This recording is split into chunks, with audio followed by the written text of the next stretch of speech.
Good morning. It is Wednesday, February 2nd, 2022, and coming to you from the Lonely Tree Media Studios in Yakima, Washington. This is the Best Lamb Sports Show.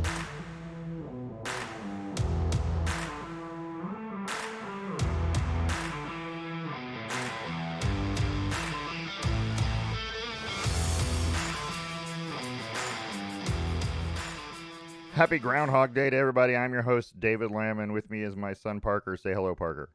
Hello, Parker. You know, Parker, something happened to my applause. Well, they don't like me anymore. Where's the studio audience? Somebody didn't hold up the sign. Well, you know what? Here. There you go. There's one. Yeah, That's actually sadder sounding. it really is. I don't know what You could have happened. said something like, due to COVID, we're isolating from the studio Social audience. distancing, yes.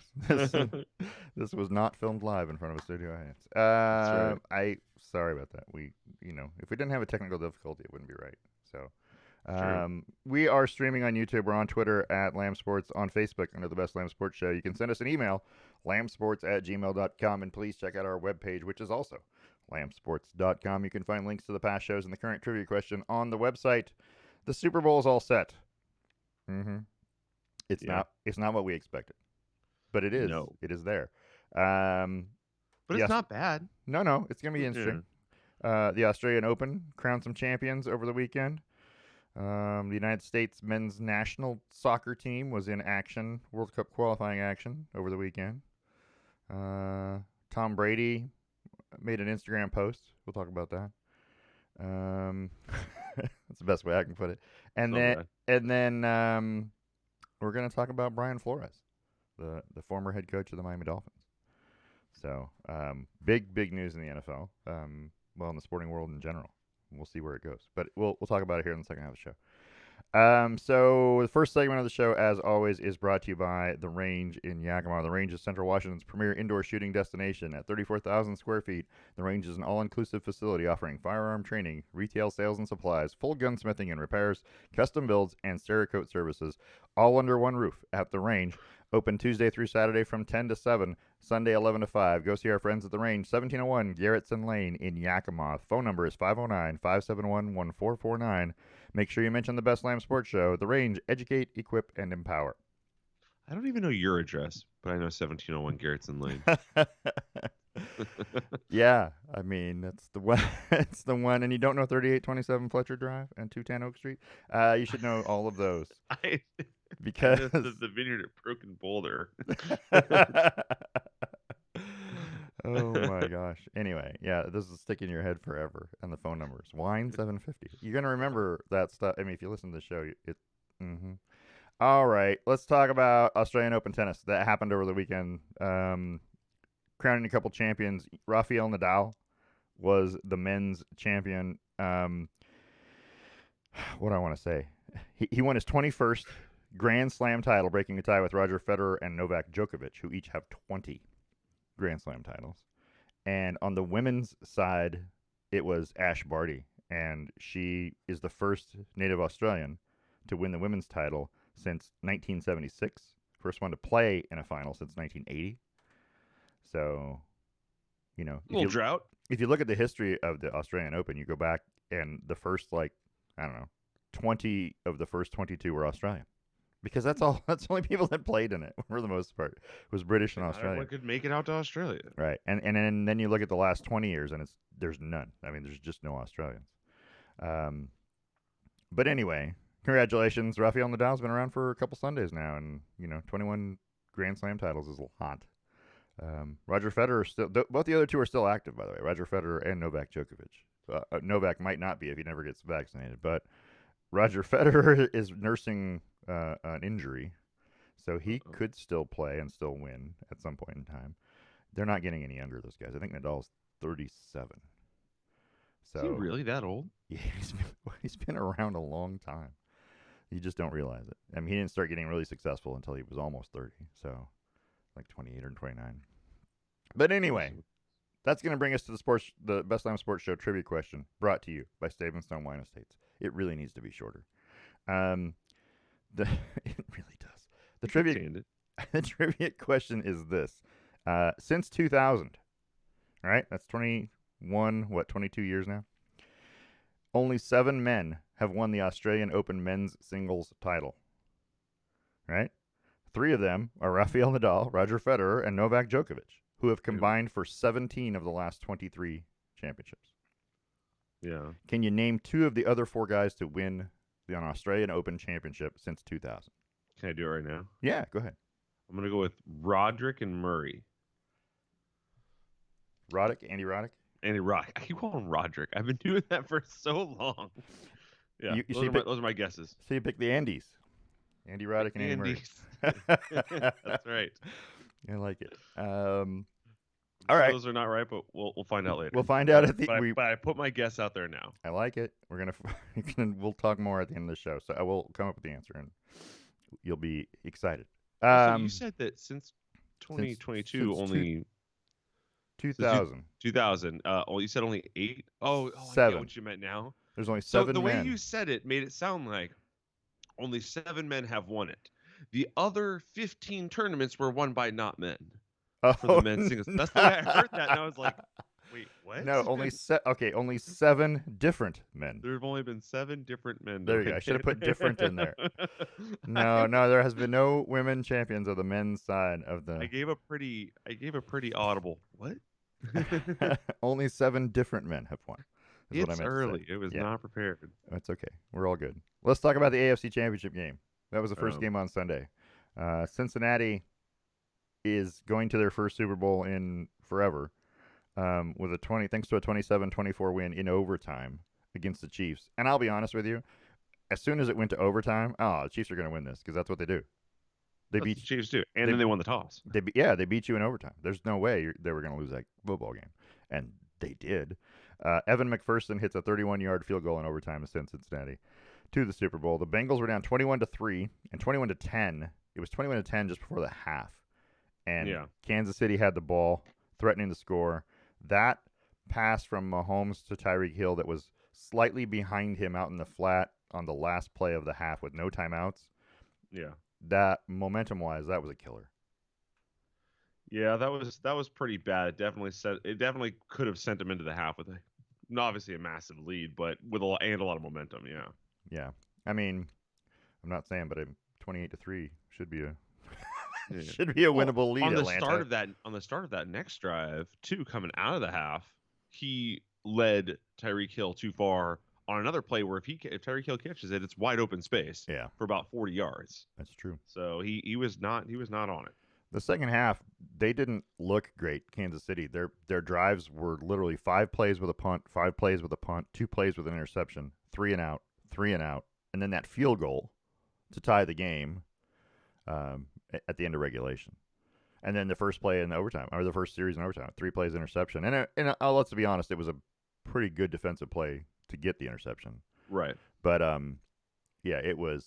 They just didn't look good. The second half, 3 points, they just didn't do anything. And credit to Cincinnati's defense. If that was the halftime adjustments, and they made it, and they did great. So did exactly what they had to do. So anyway, they even got a turnover in the second half from Cincinnati. Interception. Couldn't do anything with it, but I don't know. That seemed like it was Kansas City's game to win the entire game. It definitely felt like they lost it more than Cincinnati won it. Yeah, and Joe Burrow had a good game, but he didn't have a crazy game. Like his QBR wasn't fantastic. No, like everything was a little low. Patrick Mahomes he also had the same thing. He had a very low QBR. Neither of them looked fantastic. No, I don't know. It just didn't look super clean. And both teams rushed for over 100 yards. I couldn't. I mean, there was nothing you could point to where it was. There's nothing you could point to during the game and go, "This was awful," right? Cincinnati's first half was awful, and Kansas City's second half was awful, defensively or offensively, I guess I should say. And so I don't know. There was nothing I could go, okay, this is the reason why they lost. They couldn't run the ball. Well, both teams ran the ball okay, right? And both teams threw the ball okay. It was just one of those games. There was just a lot of punts. I mean, the whole second half, there was 1 touchdown, a couple field goals, but a couple interceptions, but just not much. It was a kind of a boring game in the second half. It really was. And one team just happened to walk away from it. But and Kansas City's play calling got a little conservative, I think. Which I'm looking weird. here at their drives. By the way, it's like for Kansas City. 213, 217, 40 seconds, 113, 129, and none of those yielded points in the second half. Yeah. So their first 4 drives in the second half did not yield points. Yeah, that's not great. That's not good. Not good offense for sure. Yeah. I don't know. It was an interesting game, but the Cincinnati's moving on, and we'll talk about them more in a minute. So the NFC Championship game, the next game that day was, I, I don't want to say also kind of a snoozer, but I mean it wasn't bad. 20 the Rams win 2017. The last score, a Matt Gay field goal with I don't know. Matt Gay hit a field goal with a minute 46 left, and then the interception of Jimmy Garoppolo by Travin Howard with a minute 9 left sealed it for LA. That was it, but it wasn't. It was close, and that made it good. San Francisco was up, what, 17-7? Yeah. Yeah, in the fourth quarter. So it felt like San Francisco, had LA's number, and then all of a sudden they didn't. But if you watch the first 3 quarters, it was a ho hum. It was a snoozer to me. So yeah, I thought it looked more like, I don't know what was going on. I felt like in the Kansas City game, I thought those teams looked off, looked disjointed, especially Kansas City. In this game, I didn't feel like teams looked bad. I felt like they were just battling. Like it was more of an effort to get yardage and more of an effort to get points. Whereas I felt like, when you didn't convert a third down in this game, it's because the other team stopped you. When it didn't do it in the other game, it's because you missed. Well, it was or somebody dropped it. So it was 2 really good defenses playing too. So that had a lot to do with it. I mean, that was a yeah. These two. But this one was fun to watch. Might be the 2 best defenses in the league. So anyway, Jimmy G. Let's talk about him getting traded. He may have played his last game in San Francisco, and he said, of course, that he wants to go to a winner or someone that's hungry to win. And I'm like, well, they all are except the Dolphins, apparently. Except for the Dolphins, if you believe in Flores. Which we'll talk about in a minute. But yeah, I don't. I mean, what quarterback comes out and says, I don't care where I go? One who just wants to go someplace warm. maybe. Aaron Rodgers, who's trying to thaw out. Maybe, yeah. I've been in Green Bay for how long now? It's time for me to go somewhere that isn't, a popsicle. I think he could be really successful in the and the little side note there. Aaron Rodgers could be really successful in the Titans division. Because I think playing against Jacksonville where it's warm, the Texans indoor, the Colts indoor, and then you just have the couple of games you got to play Tennessee outdoors. I think it could be nice. Just one at Tennessee. So unless you're playing, unless you are Tennessee, yeah. So that's that. I don't know. Aaron Rodgers got some landing spots if he leaves Green Bay, and we don't even know if he's going to leave Green Bay. But but if he does, there are some places he could go.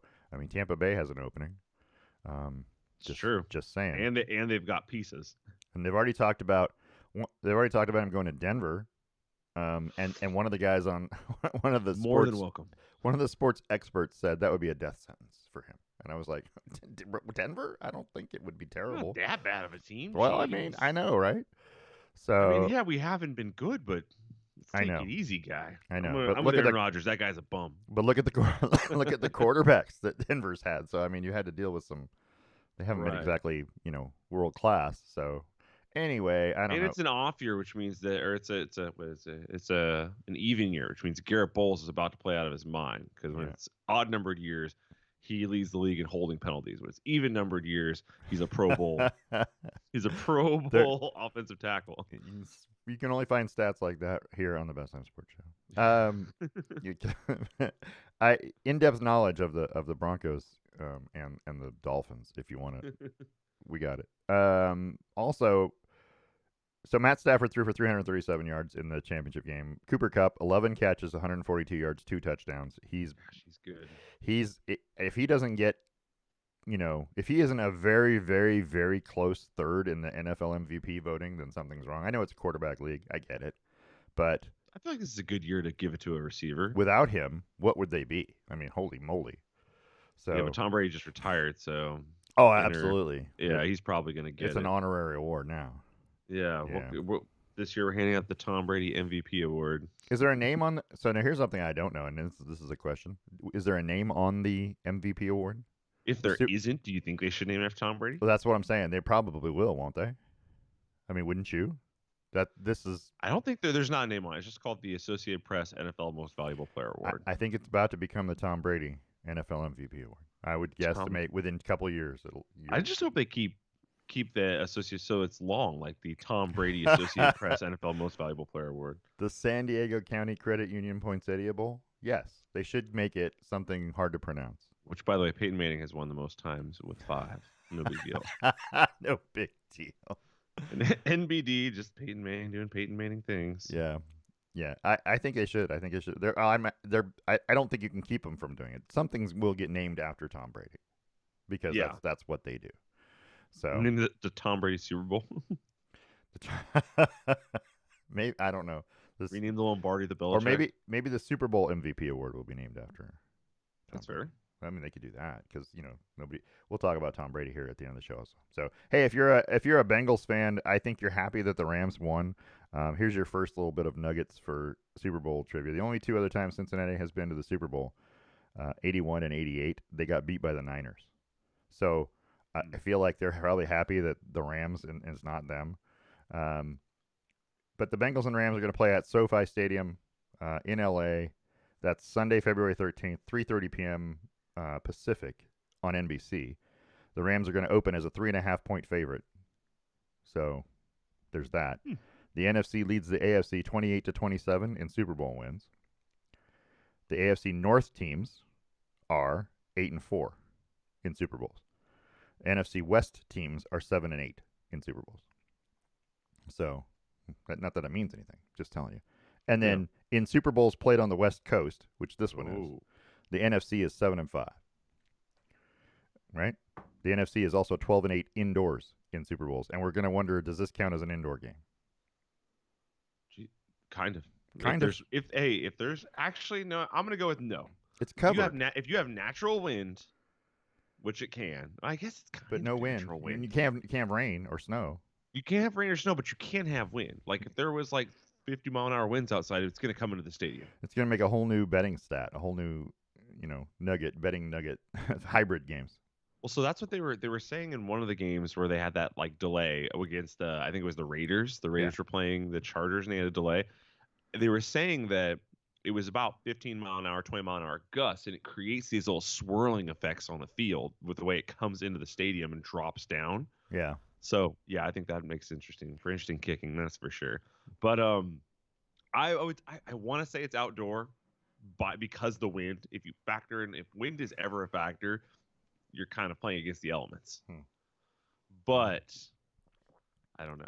I'm cool with if you want to call it outdoor or indoor. Either one. And Super Bowl teams playing at home are 1-0. So there's a stat for you. 2 years in a row. 2 years in a row, yeah. After however many Super Bowls, we get 2 in a row with the home team. 2 in a row. It's interesting. Anyway, we'll talk a lot more Super Bowl numbers and scripted. Stats. Yeah, it might be next week. We're going to talk a lot more next week in our Super Bowl preview, which will be, I think, the whole first half of next week's show. So that's right. We're going to talk about Super Bowl and who we think will win and why, and reasons why you should bet on Matt Stafford having a big day. So just some stuff that I've been reading, just FYI. So there's all kinds of nuggets in here. So anyway, if you're a betting person, there's so many different stats and numbers that you can look at and trends and good night. You can get lost in it, and they all contradict each other. If you I can't bet right is the problem. So this whole weekend I was throwing up bets. Yeah. For like prop bets. So like one of them was Travis Kelce or Jamar Chase to have 125 yards. That's not too terrible. One of those two guys, neither one of them did. Another one was I needed Joe Mixon, Travis Kelce, Cooper Kupp, and Deebo Samuel all to score a touchdown. That was kind of a big one. You need 4 different guys to score a touchdown. 3 of them did, but Joe Mixon did not. He got stopped at the goal line 2 different times. Yeah. I think I did 6 or 7 prop bets this weekend. I lost every one of them. Wow. I cannot. I am not good at. I've won on like DraftKings. I've probably done 40 bets. I've won 1. I'm working off a free credit that I have though, so it doesn't cost anything. Do you know what I'm good at, or used to be? That's greyhound racing, greyhound betting. But nobody does that anymore. You can pick the puppies, huh? Yeah, but anything else, nah. No. Anything else? Nah. I don't waste my money. I look at it and go, oh wow, that looks like a sure thing. Negative. I'm not even trying. I just like the idea that somebody is like, "Hey, do you want to bet on this?" And you're like, "What is it?" Football? Nah. It's racing. What kind? Well, yeah, that's how it has to go. Cars? Nah, Nah, probably not. not Probably not cars. gonna get it right. Probably not. Probably not cars. Dogs don't get me on this. Oh my god. Yeah, I mean, why not? I don't know. I feel like, and now I'm sitting here looking at my little ticker that goes across the bottom of our screen, and you know what? There's a typo in it. And why is there always a typo in it? It seems like I've always got a typo in it, and I try to change it and I try and fix it before we go out on the air, and I don't know. It's what I'm doing. I'm editing text at 6 in the morning, and that's not a good thing. So well, yeah, you should probably not do that. but I have to edit it this morning because otherwise it won't be up to date with the current because news happens overnight. So anyway, just saying. Yeah, news is overrated though. I hate news. Anyway, so all right, let's go. Let's second half of the show because we're already there. Second half of the show brought to you. What's more like 3/4, but whatever. Brought to you by Boss Kitty Hand-Dyed Yarns. Be sure to tune in to BossKittyLive.com for knit-alongs, exclusive sales, games, and fun. Go on to the BossKittyShop.com website, get your DK and fingering weight yarns as well as stitch and progress markers. Looking for a gift? You can get them a Boss Kitty Shop virtual gift card. Let them pick it out themselves. That's Boss Kitty Hand-Dyed Yarns. Yarn so boss, you'll knit your pants. So, second half of the show, things I want to talk about. Let's talk about the NBA real quick, and this is the Eastern Conference that we're going to look at right here. Eastern Conference in the NBA is just crazy. We haven't talked about NBA almost all NBA season. We talked a little bit about the Blazers, and it isn't going well for the Portland Trailblazers. We've done brief little like covers of the NBA, like let's mention this or mention that, but we haven't like talked about like really how people are doing. If you like NBA and NHL, you're about to get a gigantic dose of it in the next in the next few weeks. Yeah. So football will be over, and then everyone's just hanging there. Yep. Here's the Eastern Conference standings as they sit right now. Look at those top 5 teams in the Eastern Conference are all within a game and a half of each other. And the only reason the Brooklyn Nets are not in leading the conference, they lost 5 straight, including last night to Phoenix. Phoenix is 14-1, by the way, since the start of the year. Yeah, they're really good. So anyway, but Brooklyn, is still there, and they're still in the playoffs. They're still 6th. They don't even have to play in. But that whole Eastern Conference, from all the way down to number 10, is only 8 games separating all of them. But yeah, in any given week, when they play 2 or 3 games, the top 6 just change, just rotate around. And it was Philadelphia, and it was Miami, and then it was Chicago, and it was Milwaukee for a while. So who knows? I don't know who's going to win or where they're gonna fit in the playoff picture. But all these teams are just about equal, it seems like. If you had to pick one, who would you put your money on to win the East? I would probably put my money on the Bulls. I think the 76ers are always overrated. And the Miami Heat are a fantastic defensive team, but I just feel like where they lack is the offense. I don't know if I don't believe in the Cavs. This is way too early for them. The Nets have all the talent in the world when they're healthy, but I think I'm putting in the Bucks. The Bucks are, when Giannis is going, he's unstoppable. Yeah, and I think the Cavaliers haven't been this good since LeBron was there.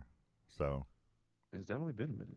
Yeah, it's been a little while. I don't know. This conference, I can't put my finger on a team. I can't just tell you that. Yeah, if the Bucks are playing up to their capabilities, they're definitely the best. Well, they're the defending champions. So, but also the Nets. I mean, when they're playing well, and they haven't been, 3-7 in their last 10, they've lost a lot of space. But they used to be on top of this division, or on top of the conference. I don't know.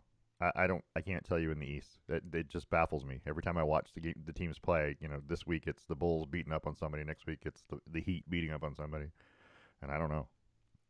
So yeah, it's nice though. Good parity, right? It makes for a fun week. Makes for good basketball. It really does. Right.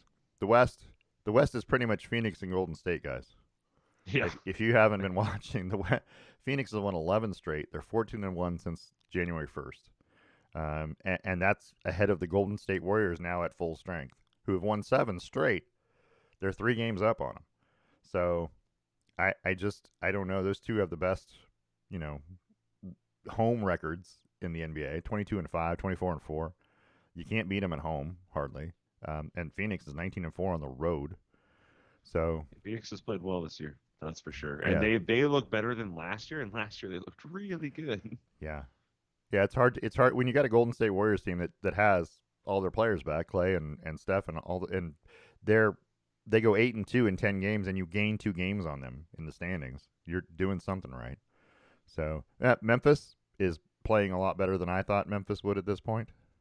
Yeah, They're they are. they're They're a dark horse, that's for sure. they're a solid third in there. Got a 4-game lead over Utah, but they're 4.5 behind Golden State. They're like entrenched in third place. But they're a good team. That's a good basketball team. I wouldn't want to play them in the playoffs. I've been pretty impressed with the way they've been playing. They've definitely stepped it up more than I thought, but I still think they don't have quite all of the pieces necessary to make like a big deep run. And I think everyone, Utah, Dallas, and Denver, they're all within a game and a half of each other. I think we all knew those were playoff teams. Kind of thought that one of those 3 teams might be in the top 3, might be up there battling for the Western Conference lead, but they've all been kind of about the same. They've just been playing mediocre basketball ish, but they're those are playoff teams. Those are good teams. I wouldn't want to play any of those teams, to be honest with you. If you're Portland, you got to survive a play in at this point. Down there at 10th, 21-30. The Blazers are 7-17 on the road. Right? There's only like 3 or 4 teams that have worse road records than the Blazers. Oh, Blazers are so bad. They haven't been great. But they have gained 2 games on the Lakers. They're only 3 games behind the Lakers. The Lakers are so bad. So that's going to be your first round play-in, right? Blazers Lakers. Ugh. Anyway. So disgusting. Yeah, I would say for the first time in a while that Phoenix and Golden State are probably the best 2 teams in the league, and then the East fits in. You know what I mean? All those teams in the East are kind of right there then, and then Memphis. But it's. I feel like the East is probably as a whole better than the West right now, which I haven't said that in a long time. So yeah, I think I would agree with that. Yeah. Anyway, we'll see what the Blazers do. The Blazers just haven't been good, and it hasn't been fun to talk about. And they've been missing players, and now Nasir Little's out, right, for the rest of the season. Yeah, that's a huge hit to their team. Not having Nasir down the stretches. I mean, they were just kind of like breaking him in, but he's had injury issues every year now. Every single year he's been. The Nasir Little show's experiment's about to be over because he can't stay healthy. In January he was averaging over 13 points and around 6 rebounds a game, which was great. He was looking good. Yeah, it was looking good. And then injury, because everything in Portland ends in an injury. By the way, we can't have nice things here. We can't. And Dame's still out. So you got McCollum and Simons and Nurkic, along with what? Rocco. Yep, that's right. Yeah. They're it's kind of a mishmash of. It's not a lot of notable people. There's not a lot of notable talent. You're just kind of going, it's an all right little roster, but it does exactly what you think it's going to do, which is be sub 500. Correct. And the Blazers have the second worst record in the conference, in the Western Conference. So the only reason they're in a playoff spot is because they can beat teams in the East. That's right. So, yeah, actually 12-8 against the East. Portland. The heck with those East teams. I don't know. It's interesting. We'll see. We'll talk more about it, as we go. Every week we're going to get more in depth with the NBA, so you'll get more. So let's talk about the NHL because we're there. Eastern Conference standings in front of you here. I'm going to tell you. Remember last year during COVID, they renamed and realigned the divisions. Sure. And they had the Canadian division. I don't know what they called it. North or something north. But anyway, yeah. And then they realigned everything back this year. And I'm like, why are we doing that? But okay, I can be on board with it a little bit. Except we have an Atlantic, a Central, a Pacific, and a Metropolitan. I don't understand the Metropolitan division because are you trying to tell us that Boston is not a metropolitan city? There's no Boston. Boston's not involved in that. We left them out because they're in a different division. And I don't understand the reasoning. New York, I get it. New York, Washington, Philadelphia, okay. Got it. But you also have the Carolina Hurricanes in there. The Columbus Blue Jackets are in the Metropolitan division. We could have named it something else, couldn't we? It could have done something different, but I don't know. I don't mind it. I don't have a problem with any of those names. It's a weird name, Metropolitan. It implies that these are all gigantic, big cities, and some of them are. If But most of them are, then Columbus I is feel like not. that's fair. Yeah. I don't know, man. Columbus is a booming little spot. Booming. It's booming. Yeah, that's what it is. I don't know. Anyway, Florida Panthers have the best record in hockey right now. 69 points on the season, and they're in a battle with Tampa for the division lead, obviously. And then there's that Metropolitan Division, which is always tough. It's always 3 or 4 teams battling it out at the top. That's where your Penguins are: Penguins, Rangers, Hurricanes, and the Capitals. Those 4 teams all still have a chance to win that division, but everybody else is kind of meh. And then out west, Colorado with 68 points, right? Colorado, Nashville. Those are 2 really good hockey teams. And the Pacific Division is down. The Vegas isn't nearly as good as they were last year, and the rest of the division as a whole just isn't as good. And that's the division the Kraken are in. The Kraken are now 14-27 on the season with 32 points. There's only 2 teams with less points than them. Not a great start for the Kraken in their inaugural season. It's not, and the Golden Knights. Well, we talked about this before. This was a draft. Yeah. This was an expansion draft thing. The Knights got lucky. Nobody had an expansion draft in a while, and so teams left players unprotected that they didn't realize they could protect. And Vegas was the beneficiary, and went to the playoffs last year. They're going to go to the playoffs again this year. They were immediately successful. Seattle. Then the very next year, we have another expansion draft, and all those GMs learned from what they did wrong the year before, and now there were no good players left. So that's right. Yeah. It's interesting watching people be critical of the Kraken and try and down them for this season. You've already got fans, and I guess that's just fickle fans in general. But you've already got fans who are like, "Oh, it's an abysmal year. This is a terrible showing." And it's like, it's an okay showing. It's an expansion team. It's I mean, an guys, expansion team. This is what expansion. Let's get a draft under our belt, baby. This is what expansion teams do. It normally. This is not. The Vegas was not normal. They got really lucky. That was bonkers. Yeah, but everybody else all just came together for them. This is kind of what you would expect from a team that's brand new. But anyway, hopefully it'll turn around. The only problem I have with it is that if you were to go get tickets to the Kraken, tickets for the next home game is against Arizona. By the way, right? That's one of the only 2 teams that are behind Seattle in the standings. Right, have less points than them, and the tickets on StubHub start at $76 for the nosebleed seat. So I don't know that you want to pay $76 to sit as high up in the stadium as you possibly can and watch the 2 worst teams in the NHL play.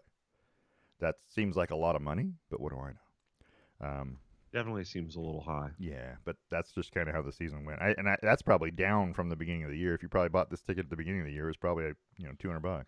Yeah, it was definitely a lot more. I mean, I was looking at games in like April or in March, and it's always been so expensive. Yeah. So. It'll come down next year. Yes, it will. It'll come down. It has to come down because they won't be able to afford. They won't have any fans if they don't. Please, your God, let it come down. Please let it come down. That's correct. Let's go here. All right.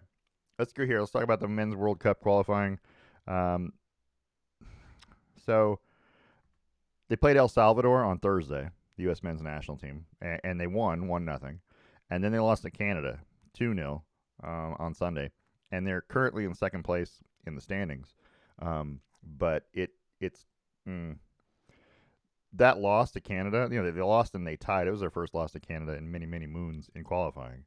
They're tied with Mexico technically for second place, but the United States has beaten Mexico, so there's another game still to play with Mexico coming up. The next U.S. game is tonight against Honduras. So they're last place on the table, so it should be a fairly easy win for a team, but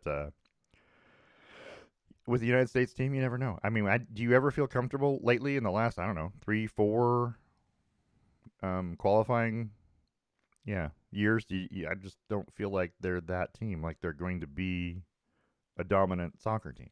I feel like people have felt that for a very long time, 20 years that people have been like, they're okay. They might do it, they might not, and even if they do make it, then they might lose early. Yeah, you don't feel very good about it. But I watched a bunch of highlights of this game, and the way I saw this whole thing go down is that Canada had some breaks. Hmm. That was it. Like the U.S.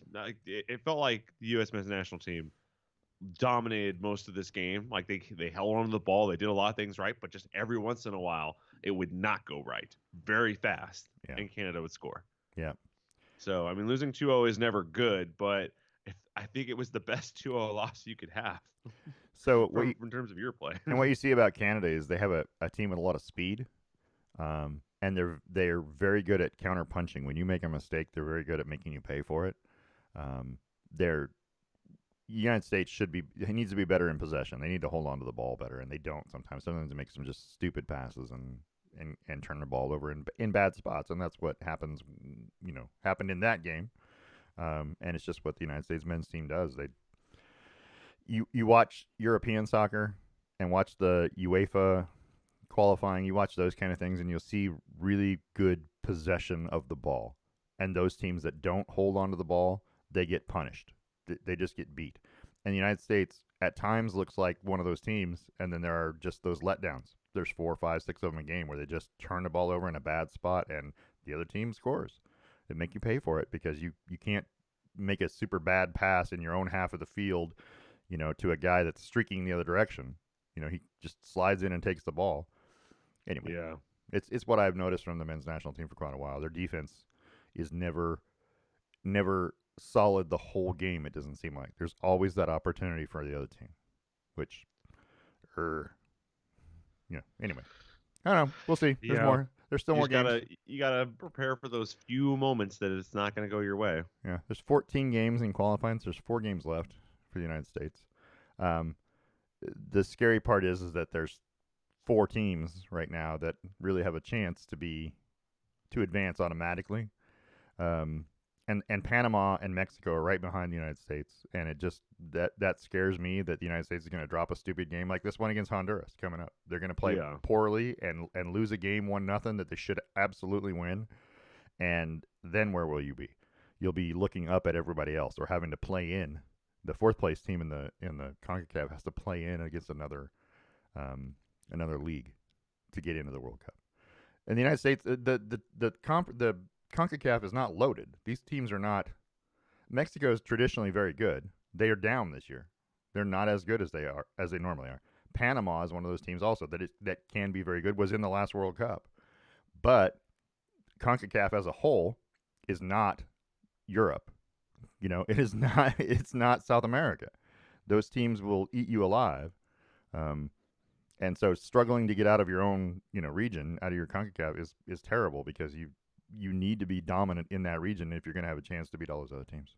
That's all I know. That's all. That's fair. That's the extent of my soccer knowledge right there. So you exhausted mine a few seconds ago. Yeah, it's all good. All right, so let's talk about what we're going to talk about next. Shit, I don't remember. You have the list. Do I have a list? Is there a list? Might not. You might not actually have a list, but you're the one who usually knows. I feel like you're right. I have a list somewhere. Hold on. Let me back up. So yeah, I have a list, and so there was my other picture, by the way, of the U.S. men's national. That's the Canadian national team celebrating, which is awesome. Let's talk about Bruce Pearl.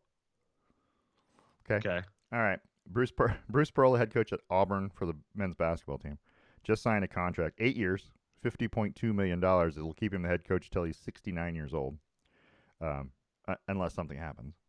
I'm not saying, but people have signed extensions before and gotten fired. But $50.2 million over 8 years is a lot of money to pay a men's basketball coach.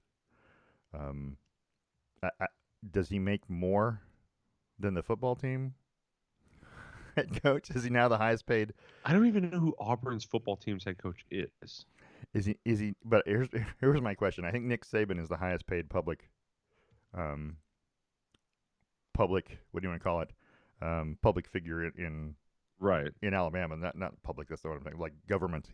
Technically the University of Alabama. He works for the state. Yeah, state employee. Bruce Pearl may now be. He's probably not, but it's a lot of damn money.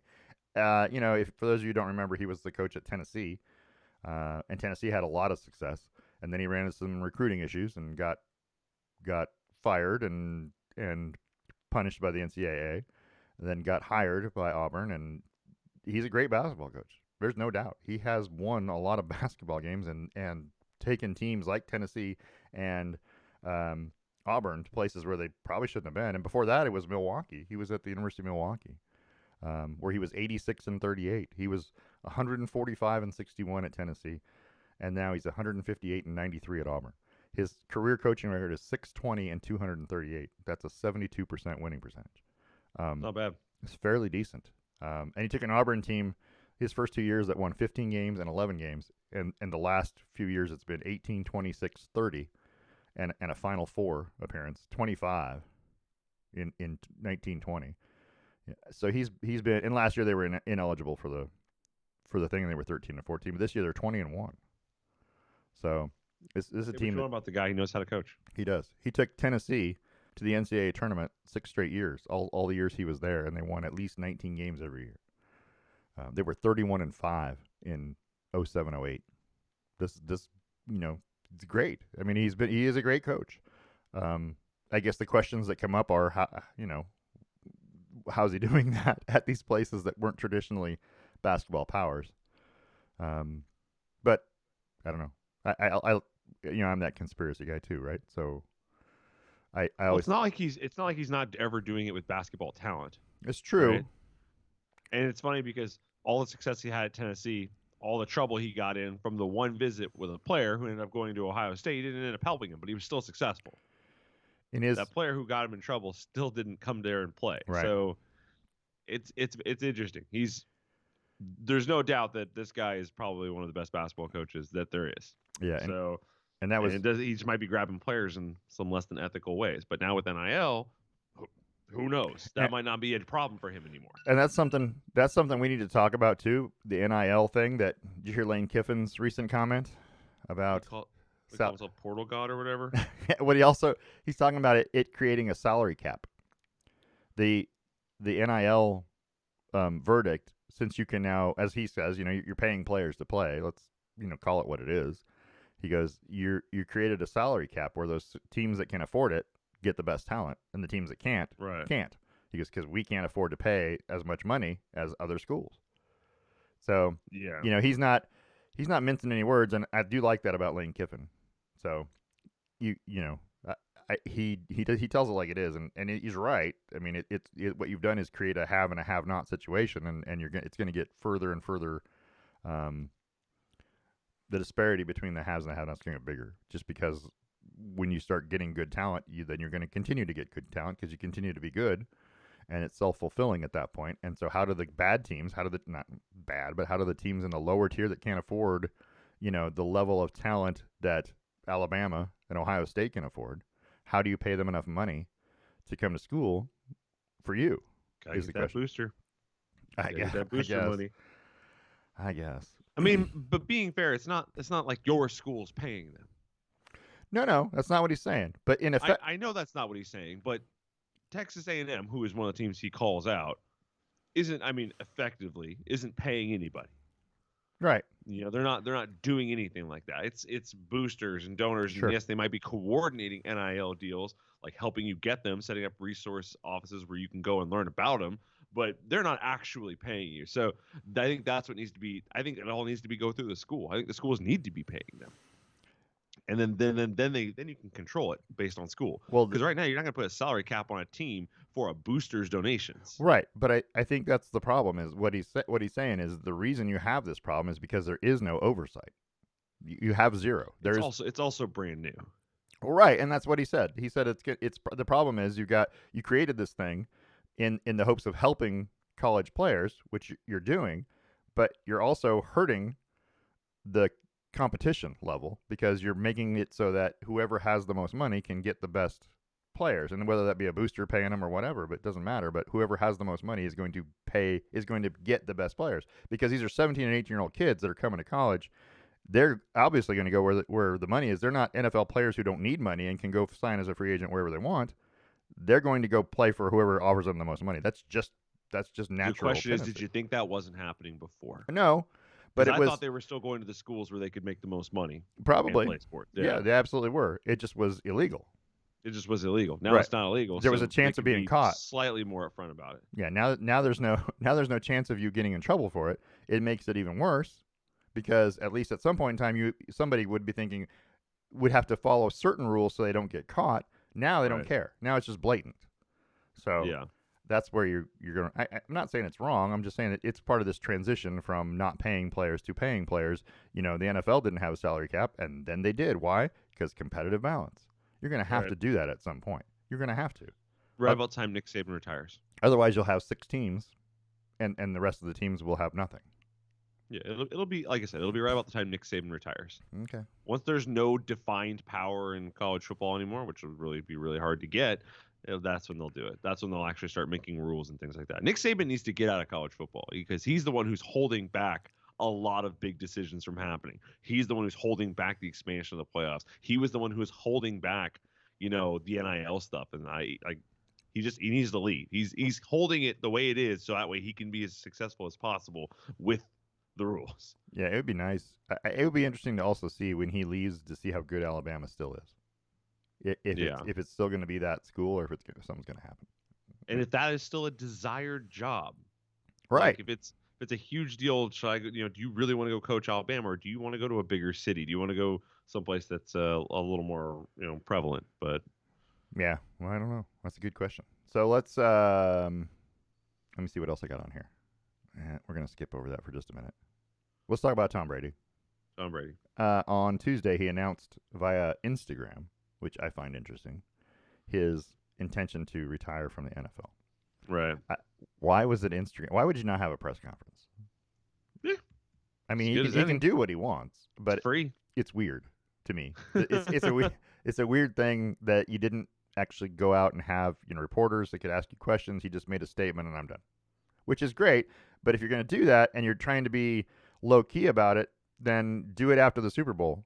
You just drew all the attention away from the AFC, from all the things that are going on, from the championship games, from the Super Bowl to you. And you could have done it after the Super Bowl just as easily. Right. That's what I would have done. But that's just me because if you're going to try and be low key about it, if you're just going to try and it's not a big deal, then don't make it a big deal, but you just did. So you dropped it before the Super Bowl. So now the Super Bowl is going to be nothing but Tom Brady reflection. Right. So I don't like that. I already don't like Super Bowls, to be honest with you. They haven't been great to watch in general. But that's just me. And the commercials have been bad lately. So let's admit that's the only reason anybody watches the Super Bowl anymore, right? Is commercials. Last year they weren't that good. But I think a couple years ago, like 2019, before the pandemic, they were really good. They're still pretty good. See, my favorite part of the whole Tom Brady retiring thing is, have you seen what Adam Schefter did? Like on his Twitter account, he posted pictures of everyone over the last 3 days who doubted him. He took screenshots of every post saying, when Schefter gets this wrong, he needs to be done. Yeah. And so he's reposting like 60 pictures of people's nasty tweets towards him. Also, the thing that I didn't like about this is Tom Brady retired. Adam Schefter said he was retiring. So Adam Schefter said he was retiring. And then Tom Brady said, no, we're not there yet. Right. And then 2 days later, he retired. Right. It's like, you were there. He could have. Why did you make everyone think Adam Schefter was lying? And again, he could have not said anything. He could have not said anything. And it would have been better than issuing a denial or Tom Brady's dad coming out and said, I've not heard anything like that. Who gives a crap about Tom Brady Sr.? No one wants to hear him. Everybody does now. So that's the thing is that when you do this, when you're this level and you retire, then they want to talk to anybody that they want to talk to that kid that you gave $1 to at the store so he could buy a candy bar. They want to talk to everybody who's ever interacted with you. I'm just happy that Adam Schefter ended up being right, and it made. It's funny. It made it it made it all work out. That's good. Shefty on his he's on it. I don't know. So some notes about Tom Brady. So 22 seasons, right? 7 Super Bowls. He was named NFL MVP 3 times, Super Bowl MVP 5 times, named to the Pro Bowl 15 times. Not that means anything. The Pro Bowl's a joke, but let's move on. He holds the NFL records for touchdown passes at 624, passing yards 84,520, regular season wins 243. By the way, 243 regular season wins is if you went undefeated, if you went 16-0, that's 15 seasons. by the way. It's nice. That's just a long time. That's ridiculous. That's a ridiculous amount. Playoff wins, 35. And playoff touchdown passes, 86. Playoff passing yards, 13,049. There are probably thousands of quarterbacks that have played in the NFL that have not thrown for 13,000 yards in their career. He has 13,000 playoff passing yards. Playoff completions, 1,165. And Super Bowl appearances total with 10. And I like this picture right here because these two guys are both gone now. And I was reflecting on this yesterday is that in my lifetime, I've seen so many good quarterbacks retire that Marino, Elway, Favre 3 times, Brady, Breeze, Roethlisberger, Montana, Young. These are the best quarterback. It's a top 10 list of the best quarterbacks ever. I've seen them all retire. Because there was no passing, by the way, before 1970, whatever. I noticed you conveniently left off Phillip Rivers. And Drew Brees. No, I said Drew Brees. I said sorry. I did. I said Drew Brees, but not Phillip Rivers is in a different category to me. He has great numbers. He's just, what did he do? But everybody says this, right? Like, if you started watching football in 1960, you watched Bart Starr retire at some point. Yeah. Like, you had somebody who Johnny Unitas. In 30 years, I'm going to be like, oh, I watched Joe Burrow and I watched, Jimmy Garoppolo and Aaron Rodgers and all this. I'm going to say the same. Like, it's exciting. But I think even with all that, Tom Brady was kind of one of a kind. Yeah.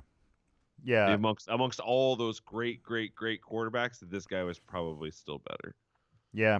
And the NFL, since he's been in, went all heavy on being quarterback friendly. So see, that's kind of actually what I do like about his career is that he played at a time when it was not quarterback heavy and not super friendly with the rules in like the early thousands. When he started, yeah. When he started, he's transitioned through it and he's been successful in all kind of different rule sets of the game. Yeah. So yeah, he's been pretty good. It would be interesting to see how good or how much longer quarterbacks might have played from the 80s and 90s if they had benefit of the same rules. Oh, you can't touch my head, you can't touch my legs. They would have benefited and played a lot longer probably. And it would be interesting to see what the statistics would be, but you can't do that because we don't know. But it's hard to say. Yeah, somebody might have played for 22 years, but don't know. So anyway, that's why I'm saying you get the benefit of those rules where you get touched a lot less. You're going to get hit a lot less. You know what I mean? You started that way. You're right. But now at this point in time, all these new quarterbacks they starting off much better off by not having all that, late hits that never got called or clotheslining back in the day when that was legal. Yeah. Things like that. Anyway, it's just that hasn't really been legal since like the mid 90s. Yeah, but it was awesome to watch. Football was much more dangerous game back in the day. Just because, hey, let's even talk about kickoffs. We don't even do kickoffs anymore. Most of the games there's no kickoff returns because they're kicking it out of the end zone, and they wanted to eliminate those collisions and high speed. I get it, but that's what made it exciting. Kickoff returns make football exciting. Punt returns make football exciting. They're the most exciting plays in football, and they got rid of them, basically. Yeah. Just eliminated them. I don't know. That's my soapbox for football for the day. That's fair. I like the excitement. I like the big plays. Nobody doesn't like a 102-yard kickoff return for a touchdown. Those are exciting because all of a sudden you just see it open up, or you see a guy make a spin move halfway through or change direction. You go, oh, he's gone, right? And those are exciting. People come to their feet, and it's, it sells more beer. I don't know. Whatever it does. Sells more beer. It does. That's the whole point of football, right? Sell more beer. Let's talk about Brian Flores because we're going to need to talk about Brian Flores. I didn't get my other Tom Brady pickup. There you go. We needed that one because that's my favorite Tom Brady picture. Classic Tom Brady. Classic Tom Brady. He was on The Simpsons, and he was on Family Guy. So yeah, both. So kudos to Tom Brady, and of course, then there's this one. Yep, young Tom. Back when he wasn't any good. Not saying he wasn't any good. I'm just saying back before he was a 6th-round pick. He wasn't. Nothing to sneeze about. So, anyway, let's go back to Brian Flores. for a moment. I tried to find a picture of him smiling. This is the only one I could find. He doesn't seem like a very happy guy. He doesn't smile. There's no pictures of him smiling. I see there's one where he has like a half grin. They must have won that day. Being fair, he had to go work for the Dolphins, so it's not great. And to be fair, he was asked to lose. So, well, that's what he says. So Brian Flores, the former head coach of the Miami Dolphins, has filed a lawsuit against the NFL, the Giants, the Broncos, and the Dolphins. It's a 58-page lawsuit that was filed in Manhattan federal court on Tuesday. It seeks class action status for other potential and or former black head coaches, minority head coaches in general. He accuses the Dolphins owner, Stephen Ross, of incentivizing tanking after he was hired in 2019. He says that it was $100,000 per loss. He was going to give him $100,000 per loss just to get a better draft pick. And he said no. He was also pressured to recruit a quote-unquote prominent quarterback in violation of the league's tampering rules. And he even says that the owner set up a meeting on a yacht with that quarterback who was conveniently at the marina that day. And he said no and walked off the yacht. And so there's, he won games anyway. They were 10 and 6 and then 9 and 8. Yeah, 10 and 6 and then 9 and 8. The two best, they're back-to-back winning seasons for the first time since like 2003. It's the best they've done in recent memory. So he obviously refused to tank, which is good. Or if he did, he wasn't very good at it.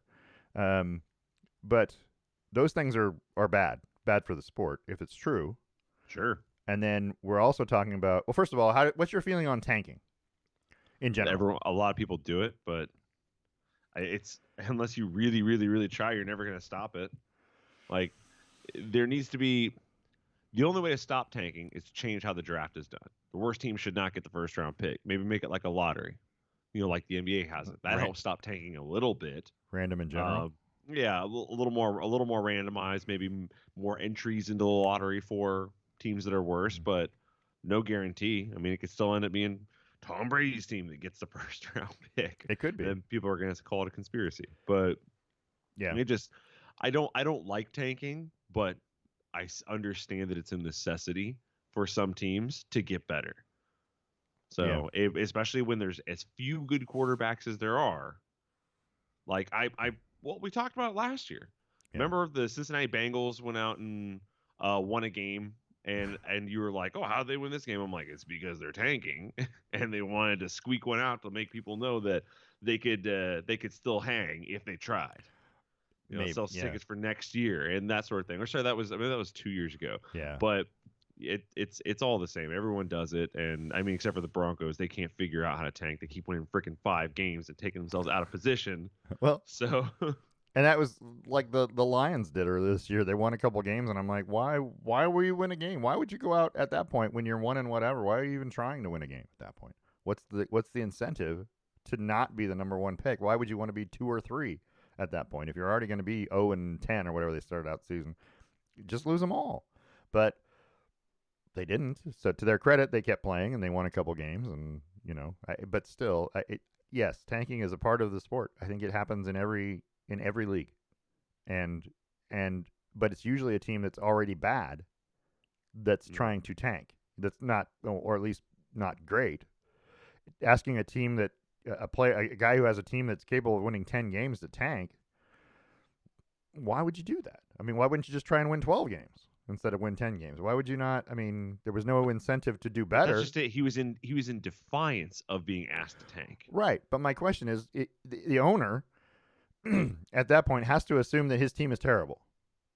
I mean, isn't that the only way you'd want to tank, is if your team was terrible? Why would you, as an owner, if you owned a team that was capable of winning 10 games and getting to the playoffs, why would you ask a coach to tank? Why would you do that? What's the incentive? You have to lose a lot more and look a lot worse than you would if you just tried to win one more game and get a better seed in the playoffs. I don't understand it. To me, it doesn't make any sense. He obviously either doesn't know his team, doesn't know anything about him, or he just wanted a certain player. And if that's the case, then yeah, that's probably a tampering thing that was going on. I don't know. It just seems weird to me. It's not like you had a really terrible football team. You obviously had a team that was capable of making the playoffs, but you didn't know that. And then you hired this coach, and he did exactly what you didn't want him to do, and they won 10 games. It's weird. That's weird to me. It's just in his first year, though, they were 0-7, and that's when he's telling them they need to tank. Well, yeah, and then he started winning games, and over the final stretch of the season, he went 1, 2, 3, 4, 5, 5-4. Yeah, and just removed them from draft position. Yeah, with no hopes of the playoff because they ended 5-11. But it didn't. You were never going to get into the playoffs that way. But it didn't hurt them because the next year they went 10-6. Well, I hear what you're saying. They stepped up from there, but being 5-11 does nothing for you. Ask the Broncos. I just made the joke a second ago. They keep winning damn 5 games, and they keep ending up with the 10th pick in the draft and not being able to get the good quarterbacks or not be able to get the good linemen because they're not available when your pick comes. So you either need to be 2-3 wins tops, or you need to be in the playoffs. Right. Anything in between it's not valuable. Being picks number 6 through, well, I guess it'd be like 6 through 20 or 6 through 16, something like that. That doesn't help you. It just means that you did well enough to be here. So the Dolphins had a chance to get Justin Herbert. They did have a chance to get Justin Herbert, but they got Tua. And they picked Tua, and I told you right away when that happened that was a terrible pick. I didn't think he was the answer to their. Yeah, but Tua hasn't been bad this year. No, but he's not Justin Herbert. He's not at that level. He never was at that level. They both missed the playoffs the same. But let's be honest. Who would you take right now, starting quarterback? I would pick one of those Herbert. 2. Yeah, 10 times out of 10. It's pretty easy, but Justin Herbert has a much larger sample size because the Dolphins refused to actually decide what they were doing with Tua. But you knew coming out of college that Herbert was better than Tua. Tua played in a system. I thought he was, but that doesn't make. But that's yes, Justin Herbert is better. We get it. Done in college. Done. I mean, it's done. But does that make Tua not serviceable? Can Tua take you to a Super Bowl? Absolutely. He can still do those things. Justin Herbert's much better. It seems like there's an upside there. So what I'm saying is they made a decision that was, one, going to sell to their fan base, being in Florida and having this guy who is really close nearby in the SEC. Makes sense. I get it. It's the same reason Jacksonville took Trevor Lawrence. That's not the point, though. They took a decent quarterback, but then they misused him for a year and couldn't decide if they were going to go with Fitzpatrick or with him. So he played some games and not other games, some halves and not other halves, and it was no sense to it. And I think that was a lot of GM work or ownership work now, if we believe Flores, where they're trying to force things to happen. He's being interfered with as a coach, and it wasn't be allowed to just kind of like run his system. It's clearly he's saying they were interfering with him as a coach. So it's like, yes, I think Justin Herbert is better, but Tua's also only played in 23 games, and Justin Herbert's played 2 full seasons. So, and some of that's injury. Yeah, and Tua's 13-8 as an overall record. Yeah. So he's not doing bad. No, I wouldn't have never put him on an NFL team as my starting quarterback. I would have not not with the other options available. Right. No. Correct. That's if he was the only quarterback in that draft, or if Joe Burrow and Justin Herbert weren't in that draft, yes, Tua is the best quarterback in the draft. Right. So I guess my question is, did you draft Tua on purpose? I mean, I understand the localness, whatever you want to call it, of him being a from the Southeast and I don't know. I don't think that people in Florida care about people in Alabama, the players at Alabama. I really don't. If you had drafted a University of Florida guy or a Florida State guy or a Miami guy, I get it. I would absolutely understand. But taking him from the University of Alabama, I don't think that the people in Miami, Florida, care about that. I don't think that was a big deal. I'm not saying that it's Florida. Right. I'm not saying these people are a fan of Alabama, and so I don't think that's the case. What I'm saying is your exposure to SEC football in Florida is massive, as opposed to the 2 Oregon games you might happen to get a year. They are aware of Tua. They're aware of what Tua did. And just over an off season of people talking and talking and talking, that just becomes a thing. It becomes the guy you need to get. He's an SEC guy. He's won a title. That's the guy we need to get. So I don't agree with it. I think it's silly that people would have that bias, but it's the same reason why teams are forced to draft quarterback Johnny Manziel. Cleveland Browns didn't have a choice. Cleveland fans wanted Johnny Manziel. Right. If they didn't take him, they were going to be hosed. Which was, yeah, They had a to take terrible him, choice. and it was not a good choice. So it's that sort of thing. It's so yeah. What I don't know. I feel like these people are smarter than I am, right? That there's GMs and scouts and people that should be way smarter than I am about football. Should be. They should be. And if you've ever watched Alabama quarterbacks play NFL football, they're not any good. Most of them, nope. They're not. Jalen Hurts and Tua might be the two best ones to ever play. Outside of Joe Namath. And they're active and with less than 20 games on their belt. Right.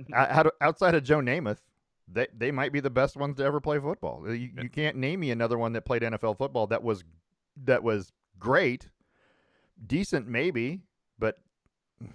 And also, anyway, we just watched Tua or Jalen Hurts blow his first playoff opportunity. It's true. I mean, they did not play well.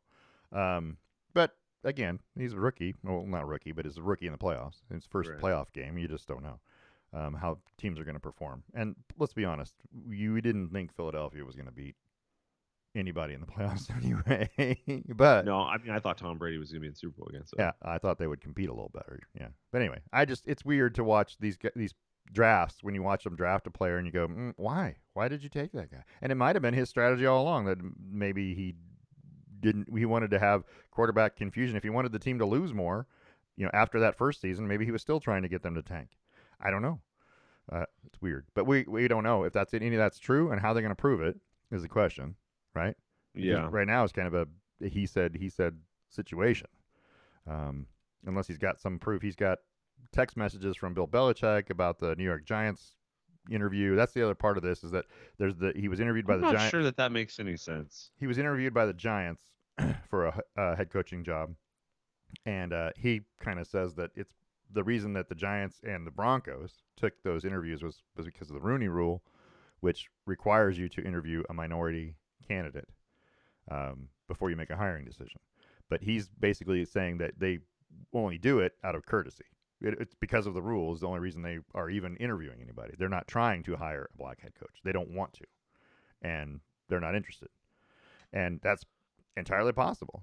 I mean, when you have a rule like that, it's just entirely possible that they don't want you. It could be. It could be because all of these teams have requested to interview Eric Bieniemy this season.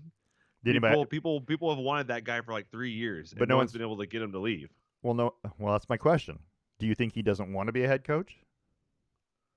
Maybe he just doesn't want any part of that. He knows what he's good at, and he doesn't want to do something else. Could be, or maybe he's just waiting for the right role. Maybe he doesn't want to go to a team that's currently dealing with some crap.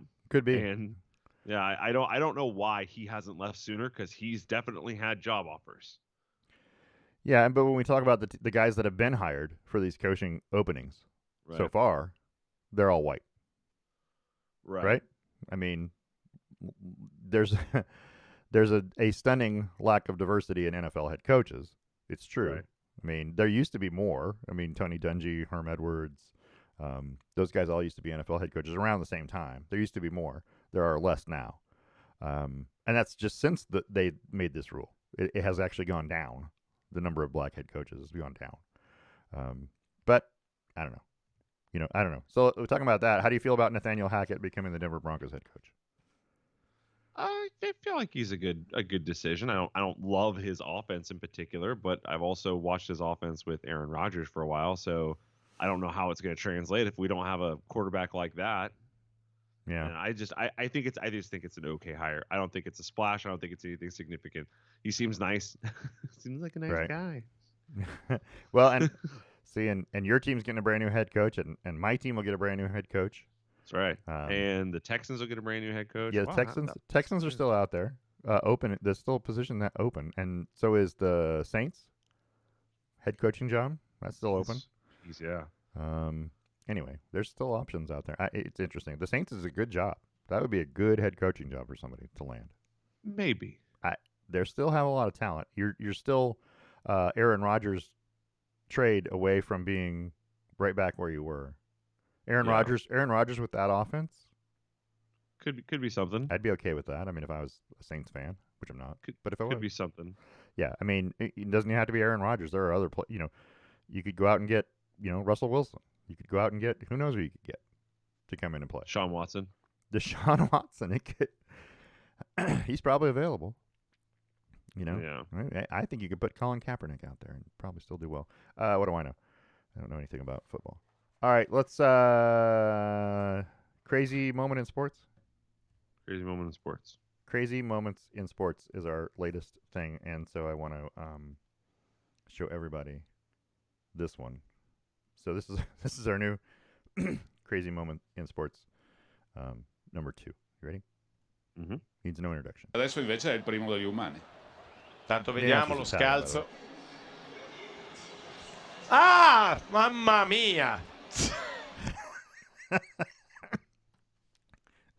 Wow. So yeah, that was a Chinese cameraman on a Segway.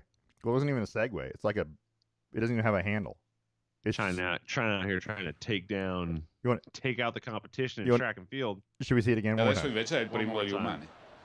Tanto vediamo Loses lo track scalzo. of what he's doing. Hits the rail. Ah, and takes out mamma Usain mia! It's the Mamma Mia. Imagine that lawsuit. It's the Mamma Mia by the Italian announcer. Imagine that lawsuit if he couldn't race for like right a handful of races and lost millions of dollars. Right. Sue the holy hell out of that. Also, can we get a guy pulling him along in a cart?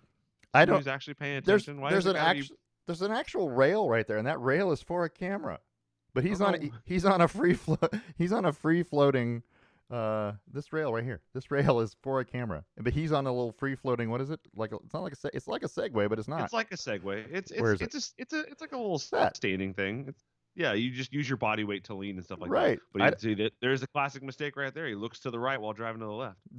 I was just gonna say, I've taught a couple of kids to drive, and I think they both. Anyway, that doesn't seem like the best way to do this. I mean, I get it. You can move around, but you're not paying attention to where you're going if you're looking through the camera, for sure. And then, anyway, whatever. Jeez. I don't know. Yeah, that could have been really bad. So that was fun. I don't like the name of the video either. It says cameraman falls on Usain Bolt. Oh, well, cameraman runs didn't name into. It. I know you didn't. I'm just saying that's a dumb name for this thing. Whoever uploaded this did not clearly watch the video or have enough, knowledge of it. There's also some Russian at the end of the. Right here. Yeah, I know, but that's just for the tagging purposes. That way you get it out there. Right. We want everybody to be able to understand what happened. Right. Yeah, you got to put it out there. Anyway, there's your crazy moment in sports number 2. Let's go to the trivia question. Right on. Which we talked. That's not the trivia question. That's not even the right trivia question. Where am I at here? Let's go. Usain Bolt. One more time, just for fun.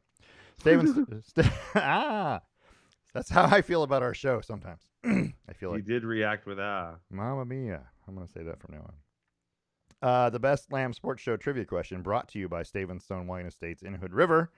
Go to the winery at the Vineyard, 3827 Fletcher Drive, or the downtown tasting room, which is what address? 210 Oak Street. 210 Oak Street. Nailed it. And taste some of their award-winning wines. You can also go to stavenstone.com and you can order. You can also make reservations, which they recommend. You can call 541-946-3750. That's 541-WINE-750. Or email them, info@stavenstone.com for more information. Stavenstone Wines with Personality, the proud sponsor of the Best Lamb Sports Show trivia question. I don't know if they're that proud, but do you remember the trivia question? Yes. There have been 7 different people to win the Australian Men's Open, or the Australian Open Men's Singles. Yeah. You named off a couple of them, and you asked me if I knew the other 2. Yeah. So if I knew two of the other couple. Since 2000, yeah, Rafael Nadal, Roger Federer, Novak Djokovic have combined for 17 of the 23 titles, and I want you to name 2 of the other 4 men to win the championship in that time period. And you said it was the Andys, Andy Murray and Andy Roddick. Yeah. And it was neither one. I know they've played for him. Yeah, neither one of them is the answer. Okay. Well, so I know, right? You're the bald guy. What are my trivia? Why is my trivia question answer not right? Well, I have to go this route then. So let me tell you the answer, because those pictures didn't get uploaded. It's the bald guy, right? Bald guy. Andre Agassi. Is that what I'm thinking of? Yeah. No, probably not. Andre Agassi, 2000, 2001, 2003. He won 3 of them. Yes, Andre Agassi's the bald guy. Well, eventually he was the bald guy, but originally he had a mullet. So. Well, but like towards his later career, he was the bald guy. Okay. Yeah, Steffi Graf's husband. Does that help anybody? No.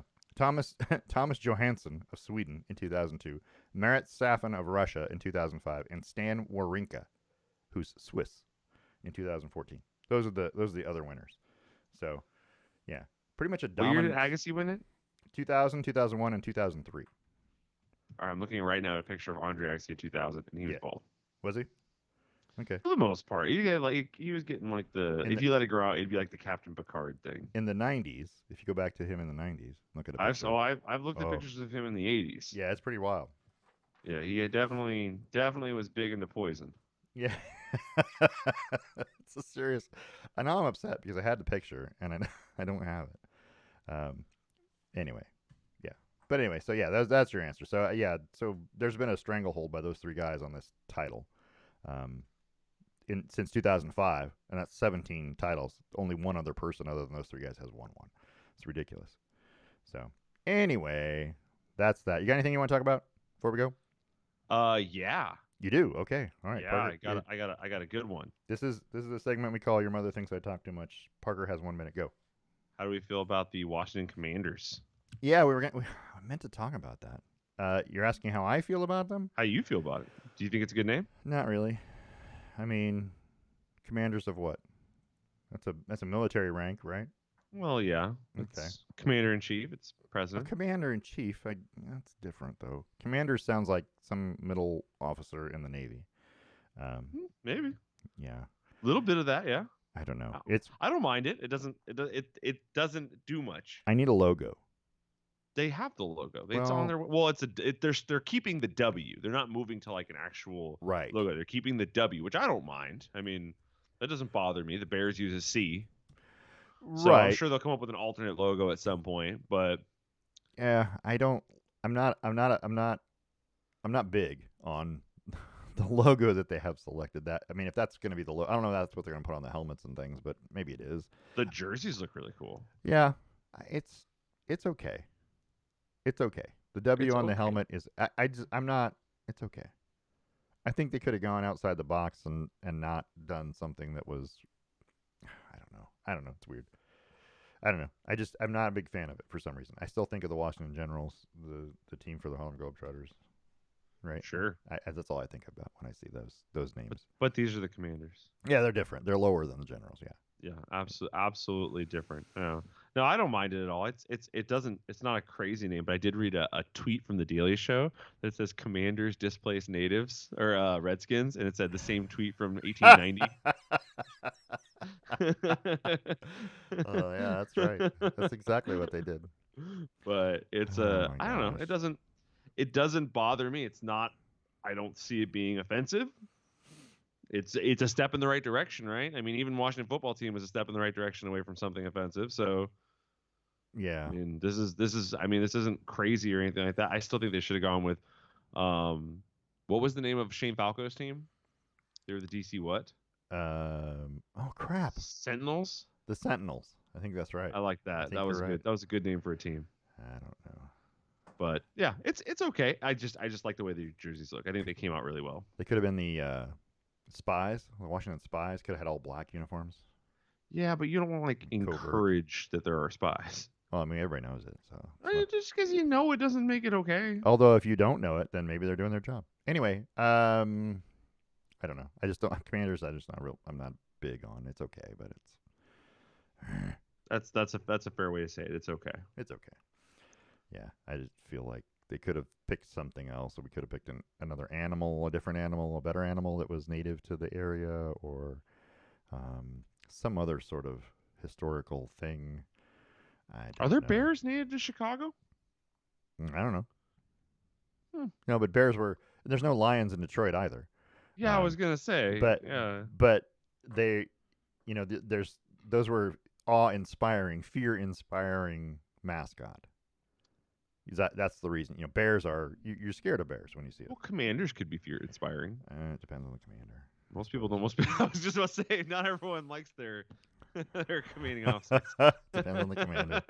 I don't know. It was interesting. I think it's an interesting choice, and I'm not 100% sold that it was a great choice, but it is a choice, and it will be what they are. So we'll deal with it, I guess, if I can remember to call them that, and not the Washington football team, and not the Redskins. Do I get in trouble if I say it was the team formerly known as the Redskins? I don't think you should. Yeah. Oh, I think you should just call them the new thing. The team formerly known as the Washington Football Team. Ooh. Yeah. That works. We see. There we go. That's what I'll use. I see people are already posting like highlight videos of like RIP Washington Football Team, and it's like it's like politically correct plays instead of like calling it the Hail Mary, they call it like the Hail Football play and things like that. we definitely don't want we definitely don't want to cause any stirs, but we want everything to be politically correct, I guess, around here. I don't know, it's weird. That was a lot of stuff to talk about, so we'll talk about Super Bowl next week. We're going to talk about the where's my button? Which button is it? Oh man, I'm going to get the button wrong. There it is. Turn that down. We're going to talk about Super Bowl preview next week. We'll talk about the NBA, the NHL, more World Cup qualifying from the men's national team on Honduras tonight. We're going to talk more about Brian Flores' lawsuit if any news comes out at all. Any other head coaching moves that come out. We didn't talk about Brian Dable to the Giants. Talk about that Chicago Bears head coach. But we can talk more about head coaching carousel next week. I don't know. Anything else we need to talk about? What are we missing? I don't know. It's getting to be a boring time. NCAA basketball. That's what I'm saying.